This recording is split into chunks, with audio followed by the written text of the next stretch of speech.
So I just thought I would give you a tour of my new series of work, which I'm calling Hill Fort. These are actually all pictures inspired by Maiden Castle, which followers of my work, you might recognise that Maiden Castle is a really massive hill fort in Dorset. So it's Iron Age and it's got these enormous ramparts. And what I wanted to try and get with this series is a sense of that scale. And that's what I've been trying to do with the composition of these. So I've got this kind of big sort of swathe of land with the path running up along the edge. And then you can sort of see in the distance the fields and the trees and the sky right up over the rest of Dorset, really. So that's what it feels like when you're up on Maiden Castle. There is no actual castle, it is all ramparts. Basically just big bumps in the ground. But the views are incredible, and the scale is incredible. So that's what I wanted to try and get across with this series. So as usual, I went into Spike Print Studio, my local open print studio, and I printed these as dry points etching. I actually used a cardboard plate for these, not a metal one, so it's just literally sort of scratching into shiny card. You can wipe really well, so you get lovely effects like this, where I've just wiped and scratched onto the plate with that lovely shiny dry point card. So I recommend it. It's a nice thing to use. Doesn't last quite as long as the metal, obviously. So as usually happened, two came out really nicely straight away, these two at the top here, and the rather unpromising two were these two here.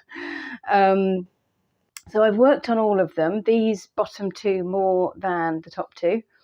And they went through the press, first of all, with some chine collé. So basically collage, so this large swathe of the green at the top here, and this lovely, beautiful blue as well. That's actually monoprinted tissue paper, and that went through the press with the paper, with the plate, and with some glue, and it gets squished onto the paper with so much pressure, because the press provides so much pressure, that it almost becomes part of the etching paper. So I start off like that, and then I bring them back to the studio, and I add things like this collage. So this is collaged on top, and I add things like this monoprint, which is line monoprint. So I've lain the etching paper onto some red ink and basically drawn onto the back of it to get these lovely energetic lines that add a bit of movement and a bit of energy to the piece. And then, so these were the less promising ones when they first came out of the press. I've added quite a lot of work down here. So I wanted a bit more contrast, basically. There's lots of mid-tone in here and nothing was really standing out. So what I did was I added that dark section in the corner, and I also lightened up the sky quite considerably. And I think that's really helped. And then this lovely textural bit in the middle just kind of happened anyway, as it was going through the press as part of the chine collé. This one here, I've also added quite a bit of darkness at the bottom here. It was in need of a little bit of contrast. So this one already had quite a bit of energy and movement in it, because this piece here, this was collaged in the press, and it already had these lovely marks on. So that kind of really made the piece, I think. And then also really enjoyed using this blue, which was I just mixed it by mistake really, but I actually really love that, almost a kind of teal edging onto turquoise, and it really makes all the other colours zing out in this piece. All of these have been cropped down to a certain extent, apart from this one. It pretty much came out of the press just right, sitting on the piece of paper just right, which is very rare, hardly ever happens.